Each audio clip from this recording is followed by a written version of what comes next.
নমস্কার বন্ধুরা, আমি আজ একটা রুই মাছের রেসিপি করতে চলেছি। এদিকে কড়াই গরম হয়ে গেছে। কড়াইয়ের মধ্যে আমি মাছে লবণ আর হলুদ মাখিয়ে নিয়েছি। তেল গরম হয়ে গেছে। এইবার মাছগুলোকে আমি ছেড়ে দিলাম। মাছগুলোকে সমস্ত ছেড়ে মাছগুলোকে ভাজা করে নিচ্ছি।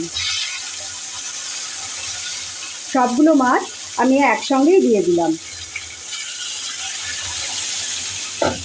গ্যাসের ফ্লেমটা হাই করে দিলাম। হাই করে দিয়ে এবার আমি মাছগুলোকে একটু এইভাবে ঘুরিয়ে দিলাম। মাছগুলোকে লাল করে ভেজে উঠিয়ে নেব। মাছগুলোর আমি এক পাশ উল্টে দিয়েছি, আরেক পাশ হয়ে গেলে লাল হয়ে গেলে পরে আমি ভাজাটা নামিয়ে ফেলব। আর এইদিকে আমি কিছুটা আলু সেদ্ধ করে রেখেছি তাড়াতাড়ি হওয়ার জন্য, আলু সেদ্ধটা। আর এদিকে আমি পেঁয়াজ বেটে রেখেছি, আদাও বেটে রেখেছি, কিন্তু পেঁয়াজ আর আদা বেটে রেখেছি, এর মধ্যে রসুন ব্যবহার করিনি, রসুন ব্যবহার করব না। মাছগুলোকে লাল করে ভেজে নিয়েছি, ভেজে উঠিয়ে রেখেছি। এবার আমি এই কড়াইয়ের মধ্যেই অনেকখানি তেল আছে, এই কড়াইয়ের মধ্যেই আমি সেদ্ধ আলুগুলোকে বেশ লাল করে ভাজা করে নেব। সবগুলো আলুই আমি ছেড়ে দিলাম। গ্যাসের ফ্লেমটা কিন্তু হাই থাকবে। এদিকে আমাদের আলুগুলো লাল হয়ে গেছে। লাল আলুগুলোকে আমি তুলে রাখছি। এই তেলের মধ্যেই আমি মাছের ঝোলটা করে ফেলবো, কেননা অনেকখানি তেল আছে। আমি একটা তেজপাতা ফোড়ন দিলাম, একটা এলাচ, দারচিনি আর দিলাম লবঙ্গ,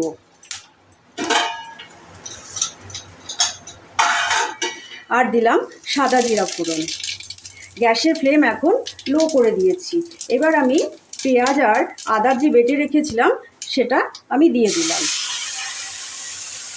সম্পূর্ণটা দিয়ে দিলাম। জারটা ধুয়ে একটু জল দিয়ে দিলাম।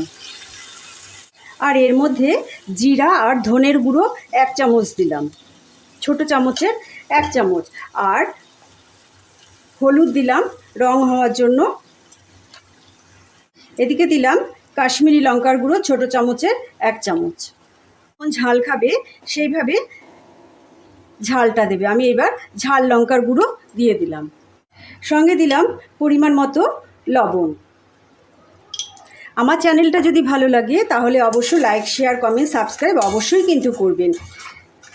পাশে থাকা বেল বাটনটা প্রেস করে দেবেন, তাহলে সবার আগে নোটিফিকেশান আপনাদের কাছে পৌঁছে যাবে। আমার পাশে থাকবেন সব সময়। আর নতুন বন্ধু যদি হয়ে থাকে তাহলে আমার চ্যানেলটাকে সাবস্ক্রাইব করে দেবেন। এবার মশলাটাকে আমি সুন্দর করে কষিয়ে দেব। এবার মশলার ঢাকনাটা খুলে দেই। মশলাটা আমাদের কষে গেছে, এবার তেলও বেরিয়ে এসছে।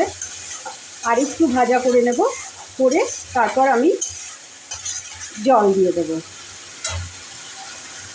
মশলাটা আমাদের কষে গেছে, খুব সুন্দর গন্ধ বেরিয়ে এসছে।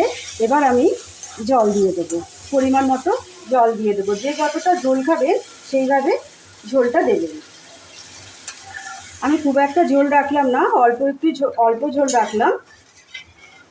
আর একটা কথা বলতে ভুলে গেছি, আমি এর মধ্যে অল্প একটু চিনির ব্যবহার করেছি। এবার ঝোলটাকে আমি ঢাকনা দিয়ে ঢেকে দেবো টকবগিয়ে আসার জন্য। ঝোলে কিন্তু আমাদের টকবগিয়ে এসে গেছে। এবার আমি সমস্ত কিছু মাছ, আলু সমস্ত কিছু একবারে ঢেলে দিচ্ছি। এগুলো ঢেলে 2 সেকেন্ডের মতন আর একটু নাড়াচাড়া করব, আর একটু টকবগিয়ে আসবে। একটু ঢাকনাটা চাপা দিয়ে দিলাম। এবার ঢাকনাটা আমি খুলে দিলাম।